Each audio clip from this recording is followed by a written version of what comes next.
A lot of times I'm driving, there's nothing to do, and I shuffle through the radio before I unglue. There's a lot of red on ways, it's traffic, I'm screwed, and I'm wired a bit different than a regular dude. It's not a bad thing, I embrace it, it's true. The radio don't stimulate brain chemistry fluid. The Buddha found nirvana and the Four Noble Truths. Through a meditative process, right action he proved. For me, I require the use of a tool, a detector, pin, pointer, shovel, and beach scoop. I'm meant to work the dirt with my history crew, but everywhere I look, my interest taboo. Most people choose Bieber over Tippy Canoe. What does a detectorist listen to when the radio is full of bad music and news? I need an alternative for me to peruse. Beyond Sight and Sound gets fantastic reviews. A metal detecting show where my thought bubble brews. Thank you, Josh Kimmel, for inviting me to a detecting dork out with guests like yours truly.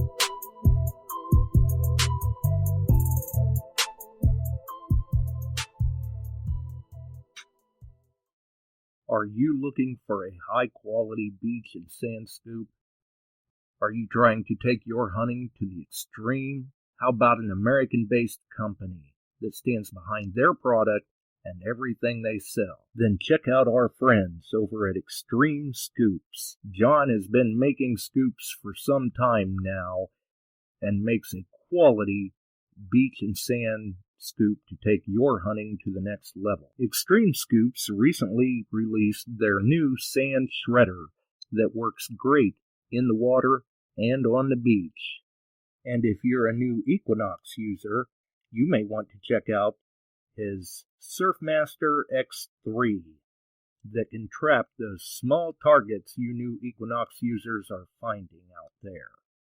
Extreme Scoop's company approach is let's do it right. So do it right, buy it once, and go to the extreme. Extremescoops.com. That's XTREME scoops.com.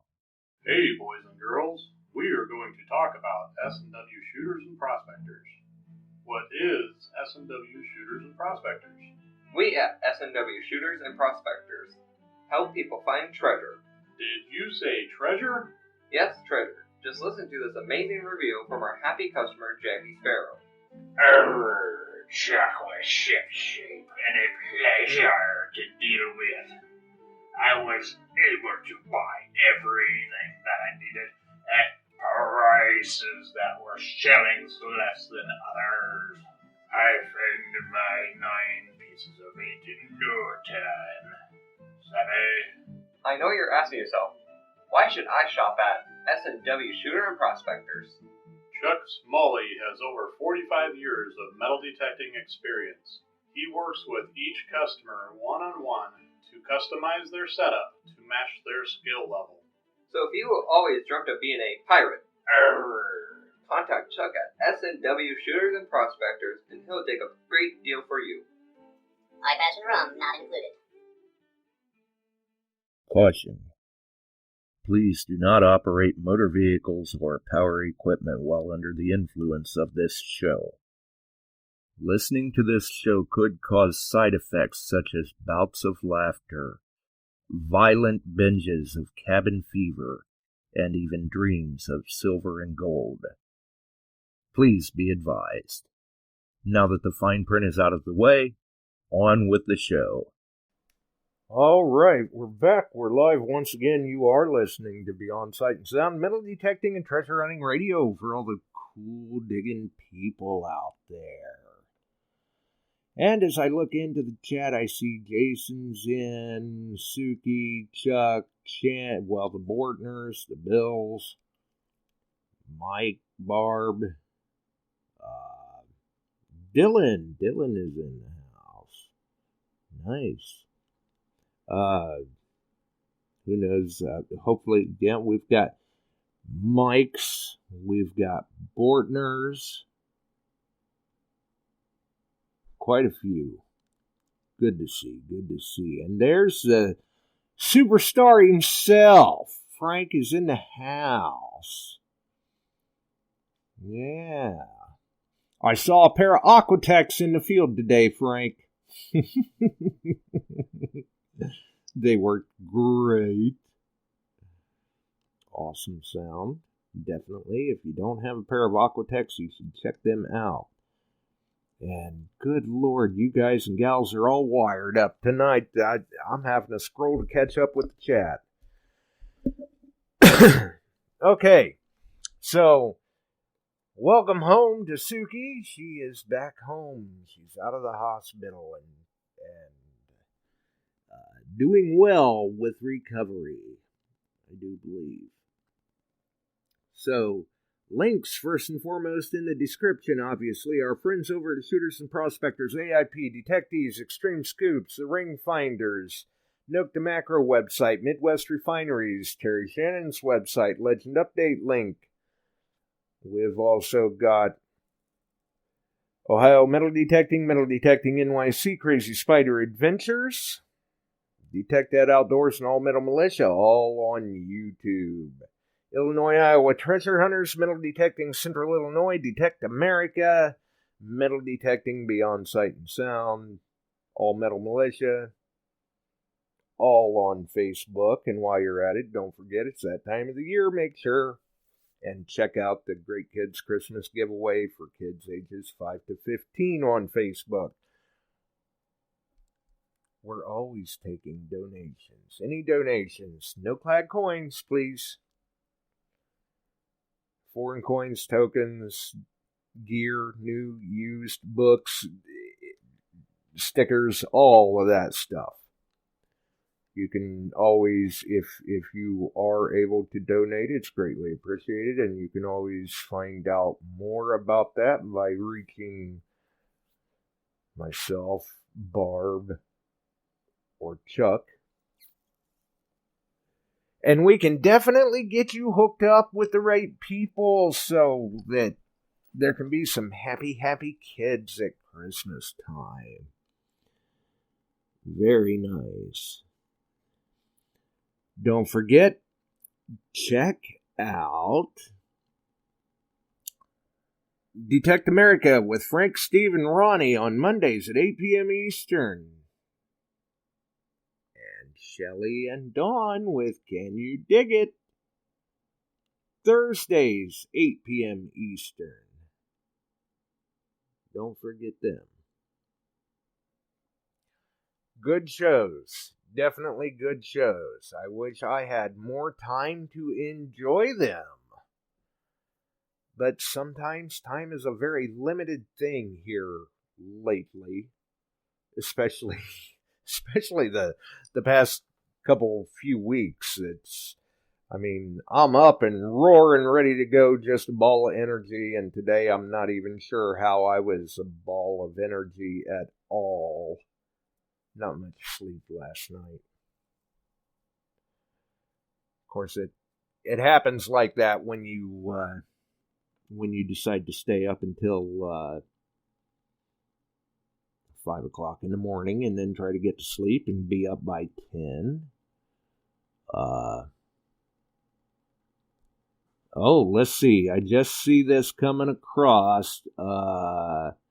Next, Dig Your Plug. Looks like we've got Can You Dig It? Shelly and Dawn will be donating some surprise packs once again. That was a very popular thing on Dig Your Plug. A number of people got a kick out of those surprise packs. So we will definitely get those added on the board. Very cool of you and Dawn. Very cool of you, Miss Williams. Very generous. And we'll see. I'm going to guess that in light of the fact of the situation with the hurricane and everything, we're probably going to hold off on the board until towards the end of the month. Let, things kind of settle down a little bit. Make sure shipping is up and running, things like that, because we do have a number of listeners and supporters in Florida. So we will probably be doing that towards the end of the month. So shout out once again to Detect America, Can You Dig It, Metal Detecting Central Illinois, Shooters and Prospectors. It is because of these very kind and generous friends that we're able to do these contests. So very cool. Once again, big shout out to them. Kudos, definitely kudos. And congratulations to Miss Bortner. Mrs. Bortner, Shannon. She got her first Indian head penny today. Yeah, I did see that in the chat. Congratulations to you. Definitely. Very, very cool.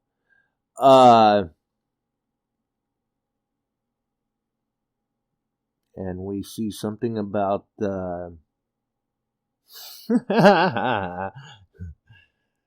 Shannon's trying to goad my partner in crime for the day into calling in. I do believe. Yep, and Can You Dig It also has a huge box of stuff for the kids' Great Christmas Giveaway, which they have been big supporters this year, and we greatly, greatly appreciate it. So, kudos to them. Many, many thanks all around. So, speaking of all around, I'm sure that people are wondering what is the deal with the show title tonight, and I'll get the Travis has a small post up about it, and I'll get the full story up about it in the coming days. I'm not gonna stick myself to a particular time frame, because that post, the article will go on to the TheRingFinders as well as onto the Grand Lake recovery page for people that follow that page as well, and that'll get shared around. But that's from my neck of the woods. It must be my partner in crime for the day. No, not at all. What's up, buddy? How's it going? Well, I guess first off... Go ahead.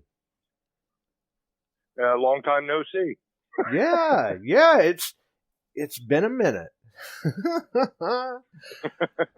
But I guess first off, for everybody in the chat, I think there's a big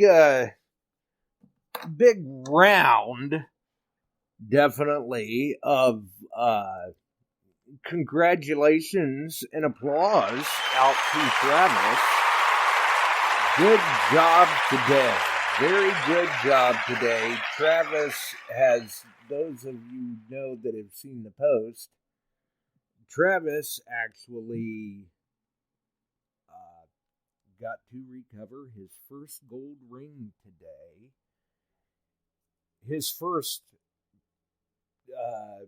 jewelry cross, and be in his first ring return. All in just a matter of like an hour today. So kudos to Travis. It was really quick. Right. And like the post tonight said for the show, a needle really can be found in a haystack. Because this was kind of a shot in the dark. For those that were listening in the, let's see, I think it was 2 weeks ago Sunday, we had mentioned on the show that we had went out and tried to locate a lost ring that was lost in an area that I'm going to say is probably, and you may be a better judge of this, Travis, but I'm going to say roughly the size of 1.5 football fields. Yeah, it was every bit of 2 acres to cover, if not more. Yeah. And you're looking for a target the size of a nickel that you're being told, yeah, it could be anywhere out here. Oh, by the way, there were 26 other people out here, not very happy with me, I might add, that they were trying to help look for it. And who knows, nobody turned it in. So at that point, we're kind of thinking, great, this is a needle in a haystack. It's a Hail Mary pass. We'll try to do what we can and hope to God some upset teenager didn't pick it up and pocket it out of spite. So, and we had talked about that the night, Saturday night when you called me, that we didn't think it was actually there. We thought some kid picked it up and took it. Yeah, I mean, hoping it was there, but going, I don't know, it's getting dicey. All we can do, and 2 weeks ago, we had covered, I'm going to say, close to 2/3 of one field, and maybe half of the other, yes. Yeah, half of the largest field. And when we kind of stopped the grid pattern that day, two weeks ago, it looked like there was a storm blowing in. We were losing daylight. The breeze was picking up. So we packed up. We had good vantage points of where we were stopping at. And then we went back to give it another shot today. And we picked up where we left off. And and the sad part about where it was found was somewhere between 10 and 15 yards from where we stopped. Yeah. If we had been able to give it another hour, another half an hour, whatever, 2 weeks ago, we could have had it for this kid then. But we didn't. We came back. We picked up where we left off, and it's funny because there was 2 weeks ago there was a gentleman that had stopped and asked if there had been a cross that had turned up, and no, haven't seen anything. Give me your name, your number, whatever. If it turns up, we'll let you know. And he didn't seem interested in it. And sure enough, maybe 30 minutes in, you come up with this cross. And hey, is this a sign that maybe today's our day? We're going to find it? Well, we can hope it could be. You never know. And maybe 30 minutes after that, there's the ring. Yep. And the odd thing, you couldn't see either of them. The grass had covered them up, and I had to use my pinpointer to find it, the cross first. And found that cross. It was giving an odd signal, so I might as well try it. And it was laying just under like grass clippings. And then I finished that 5-yard span, go over to the skip one. And right. go We were over leapfrogging today. Right. And as I'm making my first pass through, about halfway through it is when I found the ring. And I could not see that either. And it's not like this is an overgrown area. This is a manicured practice No, they field. keep it mowed. Yeah. And when I got the pinpointer out and I started going over the area, I seen the ring flip up and stand up on end. I knew I had it. Mm-hmm.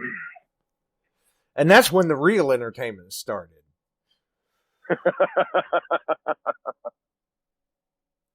Oh, gosh, you didn't mess with that kid for about 15 minutes. Well, you know, I don't have a regular 9-to-5 job, so I have to get my entertainment cheap. But before we get into that, we've got Chuck on with us too. Hey, good job, you two. Good job, Travis. Now, the cross, was that gold? No, hot metal. No.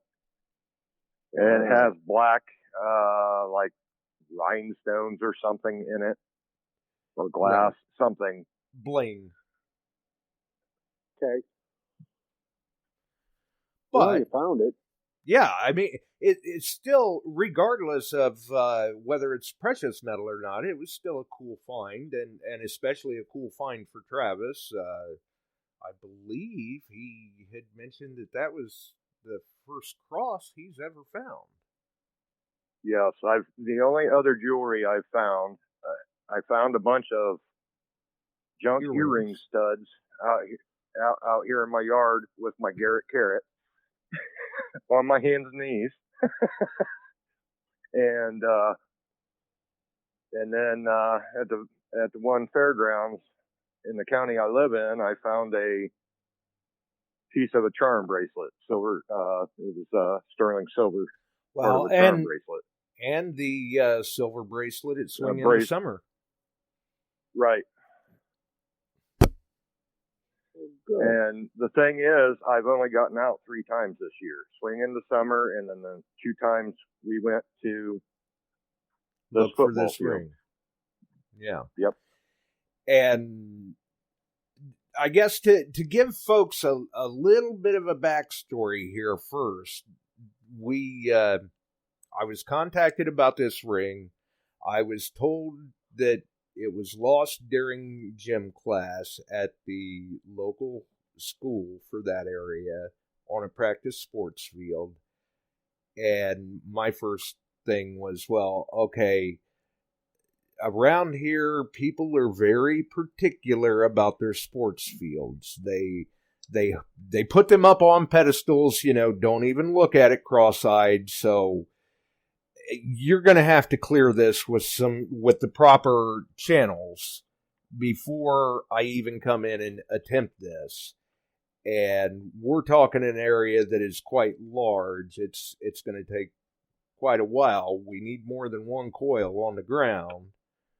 So I thought, hey, let's get a hold of Travis and we'll team up on this and see what happens.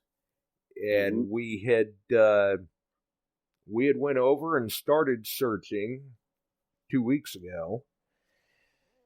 And I had been told prior to that this teenager that had lost it, he wore this ring on his pinky finger. It was a very sentimental ring. He was very close to his grandmother, and his grandmother passed away in December. She was hospitalized for COVID, and he wasn't able to go to the hospital and see her due to COVID, so he never really got the chance to say goodbye. And this ring had been handed down to him since he was so close with his grandmother. I guess she spoiled him rotten, according to his mom. And then fast forward a couple of months to March, I believe it was, of this year, and his grandfather passed away. And this isn't a situation like, well, my mom's mom passed and then my dad's dad passed or something like that. This was both the mother's parents in a matter of 4 months. So the kid was pretty upset about losing the ring to begin with. And we told his mother, said, well, we'll do due diligence. We're trying to do what we can, and we're trying to cover the ground as methodically as we can. We were gridding everything out, crossing paths and all of that, but it wasn't coming up. It's a lot of ground to cover. And knowing how sentimental it was, we decided that we're coming back when the weather is cooperative, which last Sunday, unfortunately, was not a good day for that. And this Sunday looked like it was going to be a good day, and boy, it was a good day. Good. And one thing I want to say, D.A. Frank, I hope you're still in chat. I'm sure he Those is. headphones you make are awesome. They're clear, they're concise. They're comfortable. And yes, they're comfortable. And minelab's wireless are good, but those things, if you got a Knox, get a set of Aquatech. They're good.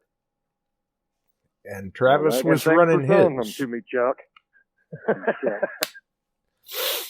Yep. That's a good set of them. Oh, yeah.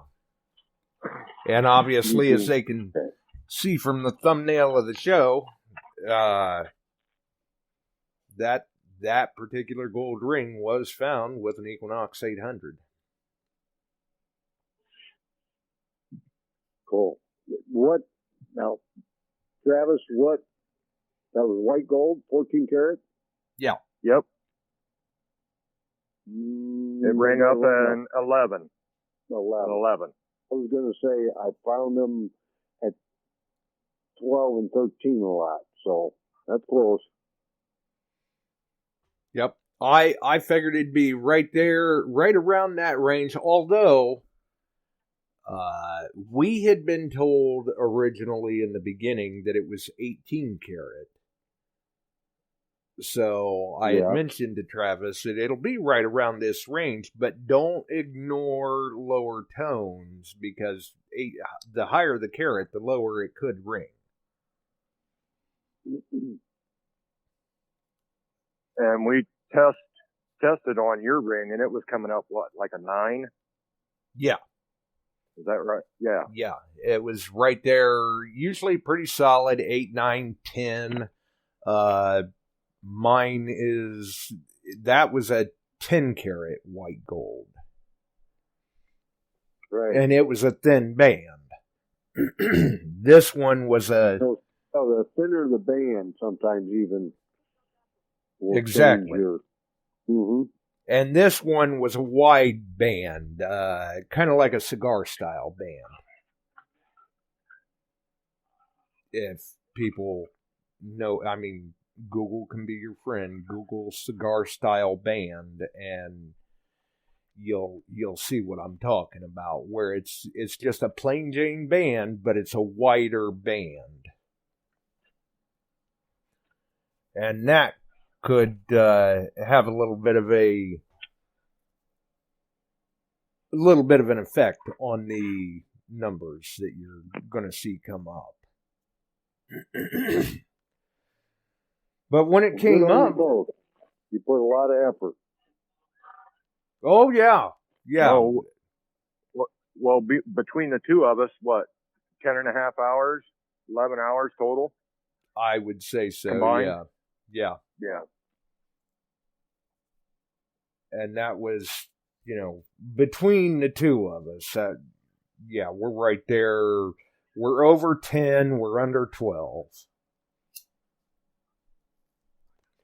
But in that respect, and this will be a nice one, for you, being able to recover that ring, because it just so happened it was in your path, you got your coil over it, your find, your recovery, your return, you got to see the ring come up.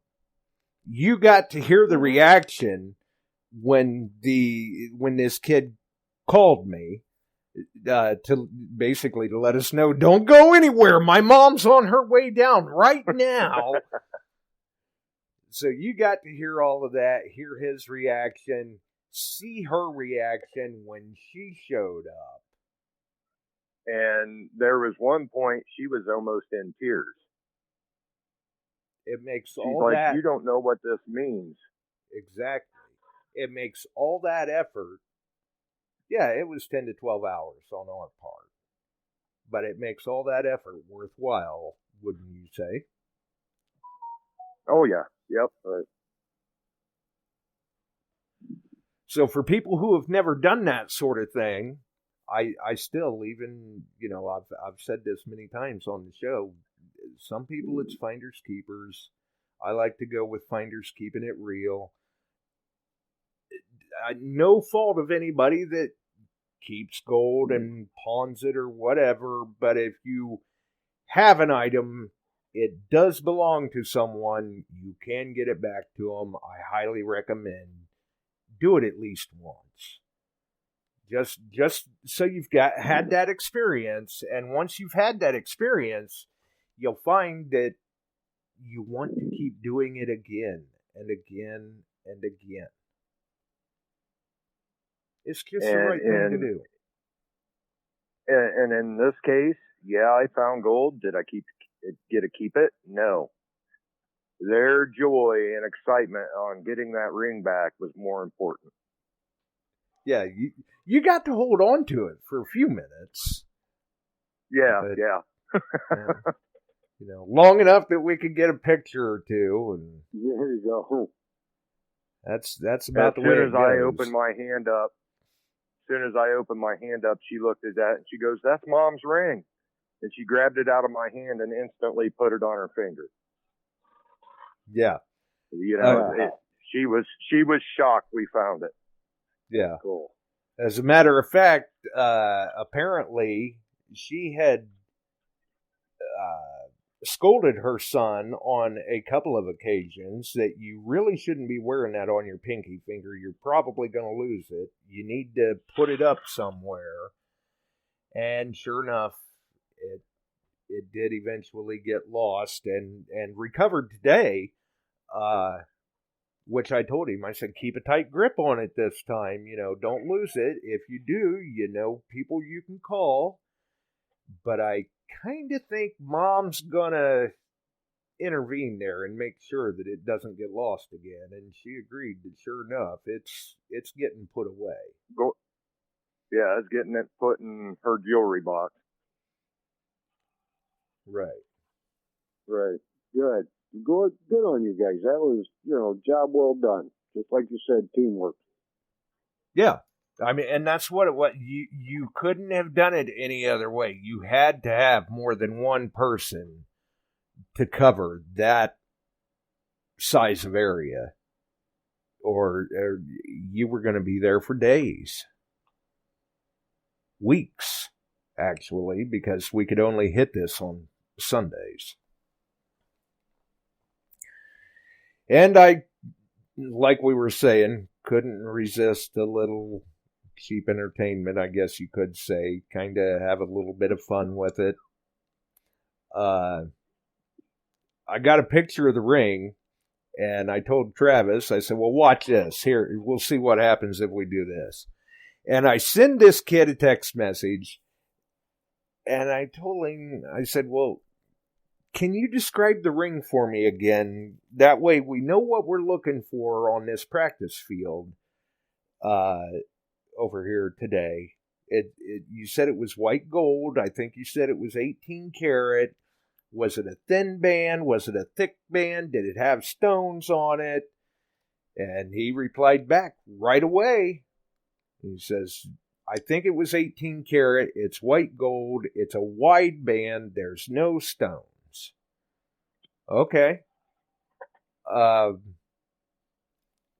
Well, tell me this. Can you tell me if there's any markings on the inside of the band so that we know what we're looking for? He says, yeah, it's got the carat mark and the brand.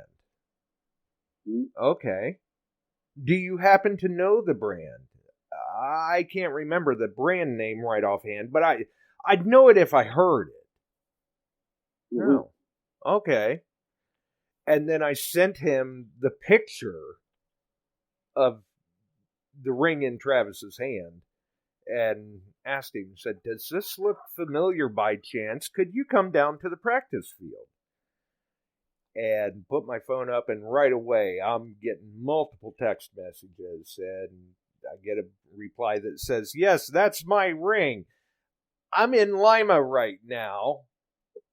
But and he called you like in a matter of seconds after that last text. Yeah.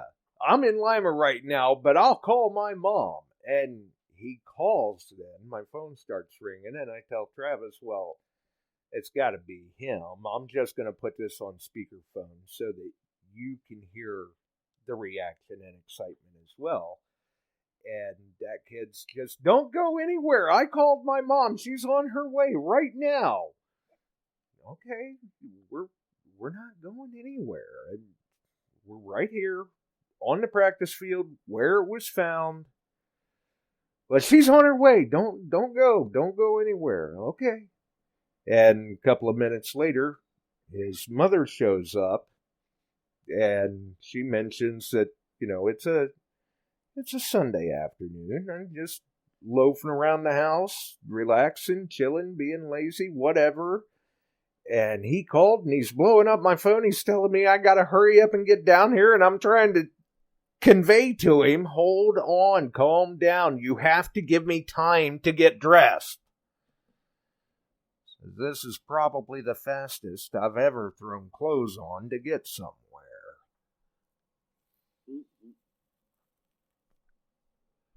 But she was very, very pleased, and apparently she had even had a dream the night before that we had been over today, and found a ring and contacted her, and she come rushing down to the practice field, and it wasn't her ring in the dream. But wasn't the case today.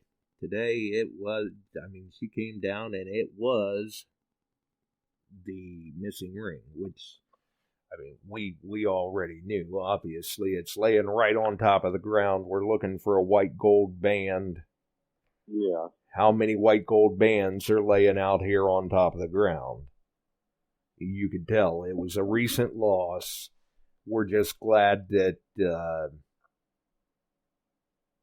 nobody picked it up and stuck it in their pocket or anything, and we were able to find it, which,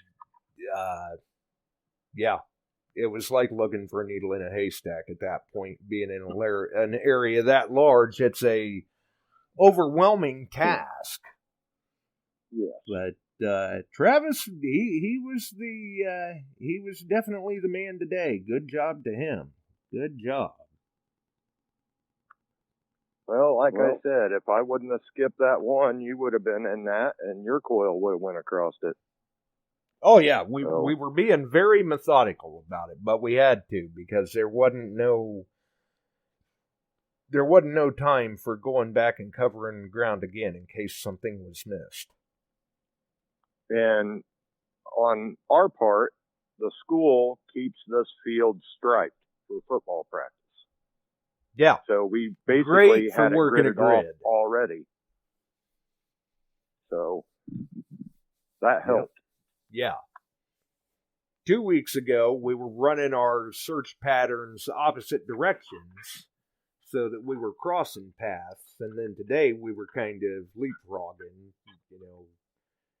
Travis would take a 5-yard line, and I would take a 5-yard line, and Travis would jump ahead and take another 5-yard line, and I'd jump ahead and take another 5 yards.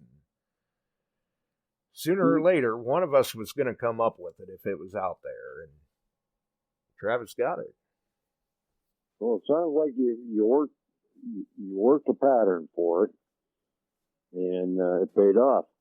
Yeah. Good teamwork. And congratulations to Travis on his first gold ring recovery and return. Very good. And thanks for the call, Josh. No problem. And don't forget, I've still got another interesting one possibly there in Russell's Point. That's right. I forgot about that. Yeah. We'll have to see what happens. Now that I'm starting to get some things cleared off the plate, I can get that back on the front burner and see if they want anything done about that. That'll be a little... I hate to say this, but warm weather is waning. Well, luckily, and I was going to say, that'll be a little different style of hunting. That is going to be indoor hunting. That's going to be an estate. Oh. That'll be interesting. It doesn't happen very often, but I do occasionally get calls for items hidden in homes. And that... I have too in the past. And as you well know, that can get very interesting. That's a little... It's kind of an acquired skill set in a sense. You got to be a little more particular. Yes.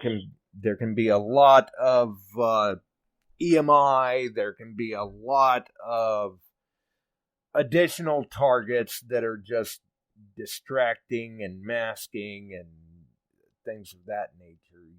You've really got to have your wits about you for that stuff, especially if it's hidden potentially in a floor or in a wall or something like that.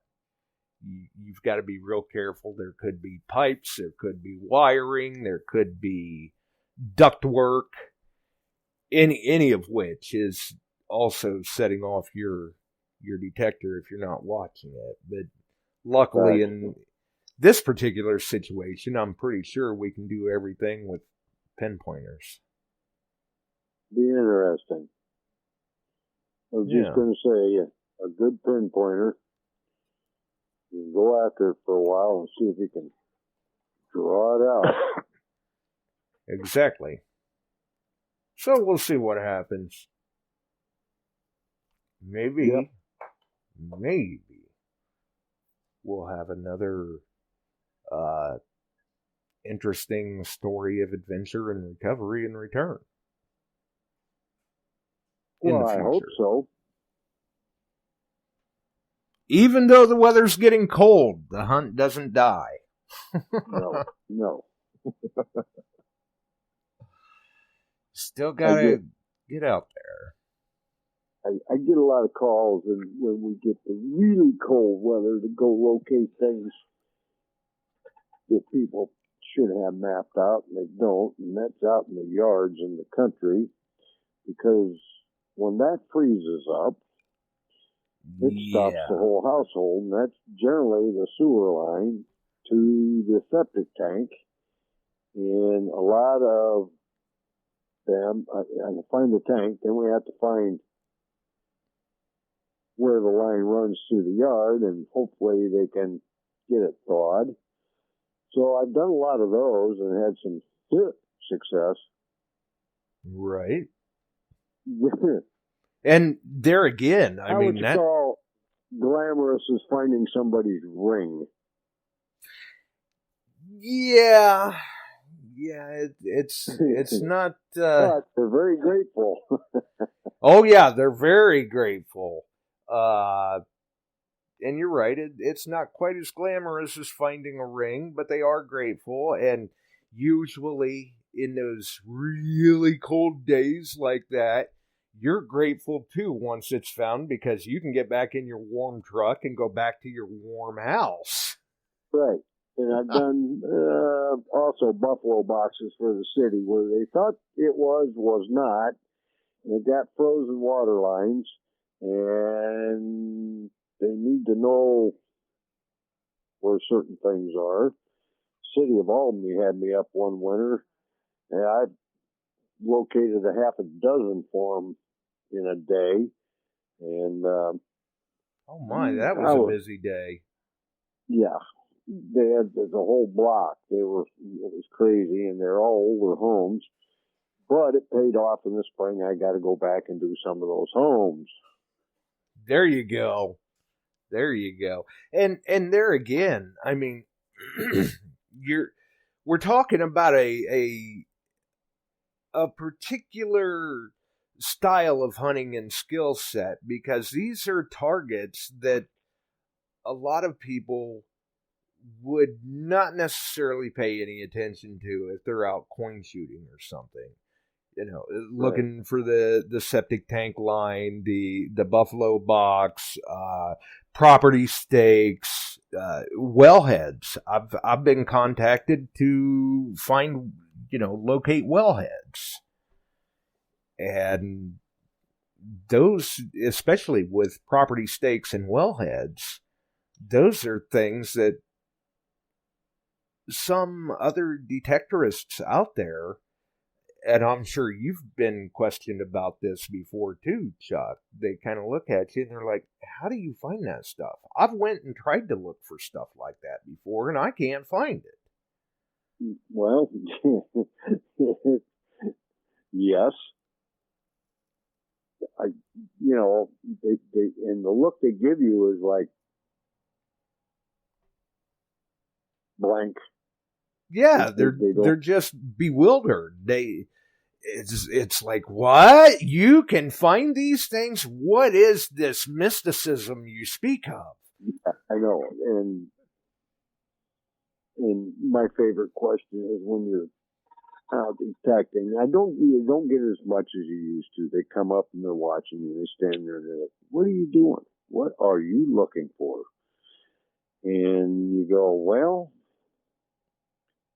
and try to explain some of it. And some are very receptive and some are like, you're wasting your time. Right. Yeah. Yeah. Yeah, there is that too. And when these items are found like that, especially in terms of, say, the septic line, the buffalo box, the property stakes, the wellheads, they're very appreciative that they're found. And I mean, to try and go another route to have those located, calling in a surveyor, calling in a well digger, something like that. A backhoe. Yeah. Very pricey. Very pricey. And, I've said this before. My father-in-law, he could douse. And I watched him do it, and amazingly for piping and water lines and stuff. And he was excellent. The city would even call him when they could not find, before digging, they'd have Norm go out there and he would nail it and he'd say, dig here. And they'd dig and it was there. And literally, I don't know, people don't believe in that much, but Joe will tell you, I watched him do it, and he tried to teach me, or Jill, all we got was these things spinning around in our hands. We just, nope, it don't work for us. Well, and I think we've even had this conversation before where, a lot of people think that dowsing does not work, but much like yourself, I've seen it. I know it works. I've seen people do it. And I've seen them be spot on time after time after time. But it doesn't work for everybody. Nope. And I'm not one of the everybody. I just don't. Nope, I don't have that technique built in. Right, going, I don't have that particular skill set. Give me a detector and I'll try to find it. Right. That I can work with. But Norm was Right. good at what he did. Yeah. I may not be able to use a dowsing rod, but give me a computer on a stick and I'm hell on wheels. Yep. Steve Pomeranke. He douses. Good point. Yeah. Yeah, definitely. And it is that's another one. It gets some strange looks from people. Yeah. It definitely gets some strange looks from people when they see someone out dowsing like that. I have seen it a few times, and I have seen it enough to know that it does work, but I've also seen it enough to know that it doesn't necessarily work for everybody. It's like, candy corn. Frank can find candy corn. I think he can just think about it and find candy corn. Right. He thinks about it, and mystically it appears in his mailbox. It just shows up at his place. Yeah. Comes right to him. I mean, that guy's got it down to an art. Right. But there again, candy corn works for Frank. It doesn't work so hot for other people. I don't know about Florida and candy corn, but I bet he's already got it located. Probably. He's got about everything else located, and he's probably found it within a quarter of a mile from his house. Although, with the day and age that we're in, he can just have it. Things that I know he'd find in Florida. A Wawa. Yep. And candy corn. Oh, yeah. Yep. And blue cartridges. Yeah. Yeah. So, he's got to have that. Anyway, he has a knack for that. Well, that's the skill set of good treasure hunters. Yep. So anyway, congrats to you and Travis for sticking with it. That's the big thing. A lot of people on a field that size, and they hit it for a while and say, I don't know about this. But going back and picking up where you left off and continuing, that's commendable. It takes a little bit of determination, but like I said, Travis was a trooper. He did good today. Yeah. Now, did he pick you up in the Mustang? No. No. No. We couldn't have heard each other talk. Yeah, the Mustang has side exhaust glass packs. Hey, pull in with a group of Harleys, they'll never notice. True. You do have a point. You had straight pipes with punched out glass packs, and it had a little low. It was flathead, but man, if you picked her up and dropped off it, she's blowing flame out the back and just banging all the way down the road. So I always figured if there were some Harleys around, you followed them, we were okay. Yeah, we figured if we'd showed up in the Mustang, they'd have probably the whole town would have heard us come in. Yeah. They would have known we were there before we got there. Nothing wrong with that. I live about as the crow flies a mile from the drag strip. Oh, so you get all that. Yeah.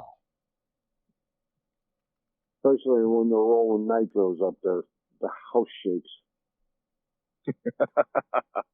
Oh yeah, but usually you've kind of got a front row seat for that stuff. Yes, when they have a big event, we're generally right there. We're up there for the series, and they had a bunch of nitro Harleys running. And oh my! In all of racing, the need for speed. But those guys are past the need for speed. They are on the, I think they're nuts. Right, going, they're past the need for speed. I think they're into, they're certifiable. Oh, man. I just cringe. Those, wow. Oh, yeah. Them things will scoot. Heavy on the left against the torque, and I'm talking the bike is clear over on the right hand, the head is clear out as far as you can left, lean, and they're running down that track hitting, good golly, in the 245 range to 275 mile per hour in a pass. Yeah, you gotta be suicidal to do that. Yeah. And if you think your Mustang's loud, you ain't heard nothing. Oh, my mom's cousin used to live next door to us, and they had a drag racing team. And every weekend, they would tear the cars down, rebuild the motors, and then do test runs down from their house towards our house. So as a little kid, I'm running to the picture window watching these loud cars. So it's and my dad had a drag car, so it's in my blood. Right, you've been around it. Yep. Exposed at an early age. Nothing that matches. We used to stay in the line up there with them too. The early era of the nitros, they wanted you. We were geared up and had CO2s, big ones, in case they had a flashback and a fire to cover them, and then the alcohols also. But when you are standing next to one, it's just, you have no idea. They shake the ground. It just shakes you. Yeah, it actually shakes the earth. I mean, right? Yeah, it's crazy. Yeah, exactly. You fire one up out in California, and people dive under tables. Yeah. So, but definitely. Anyway, congrats to you too. I'll get out of here for tonight.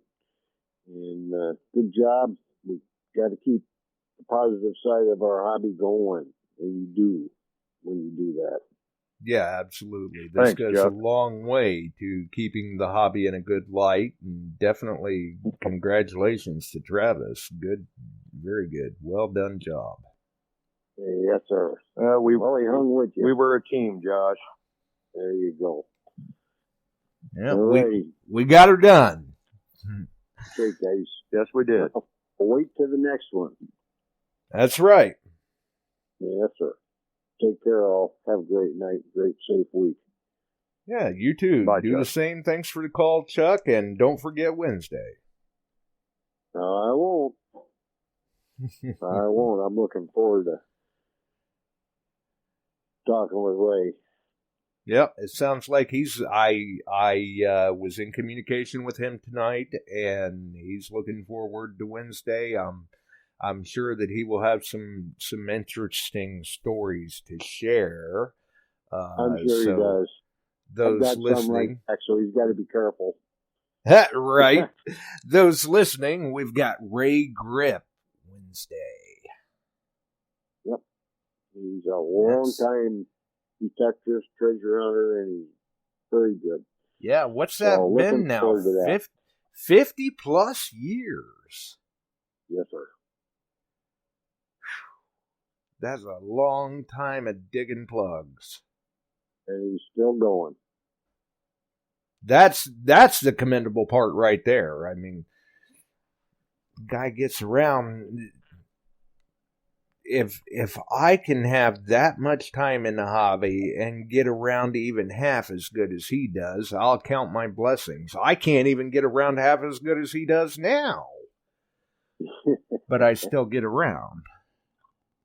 Yes, you do. Oh, you did pretty well the 2 times we were out there. Right. Yeah, you're getting along better. I've been staying pretty active. Been in a lot of training sessions with trees.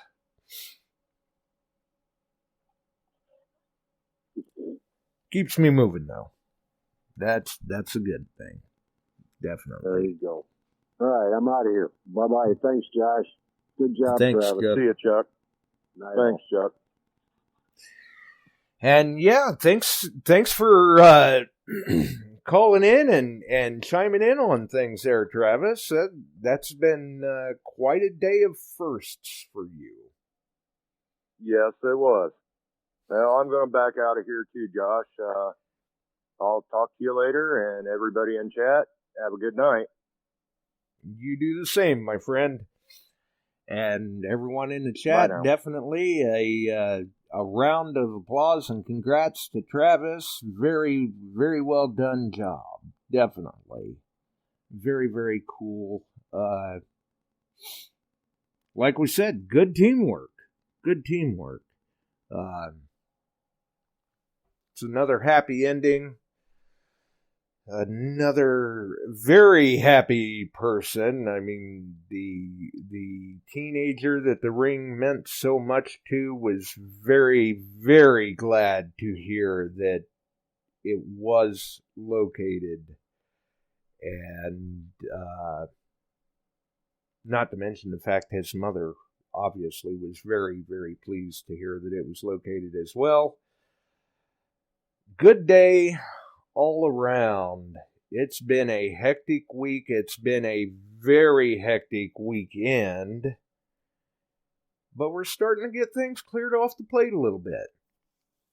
And continuing to clear things off the plate. So who knows? Maybe this week will be another hectic week. Either way, Wednesday, October 5th, we've got Ray Grip on, discussing some of his experiences in the hobby in his 50-plus years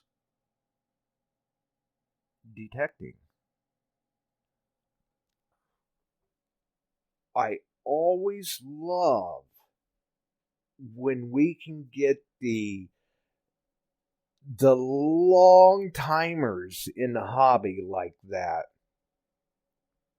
on to discuss some of their experiences. I won't say old timers, but long timers in the hobby. I mean, these guys are true veterans. Very, very cool, and definitely looking forward to speaking with Ray. Those that attended Swing Into Summer, I'm sure that you saw him around. He was wearing a vest with a number of patches on it. And speaking of apparel, apparently today was the day for Beyond Sight and Sound apparel. Travis had his shirt on. I had the Beyond Sight and Sound hoodie on, so we were representing well. And shortly before going live, I get a message from Dylan. Dylan attended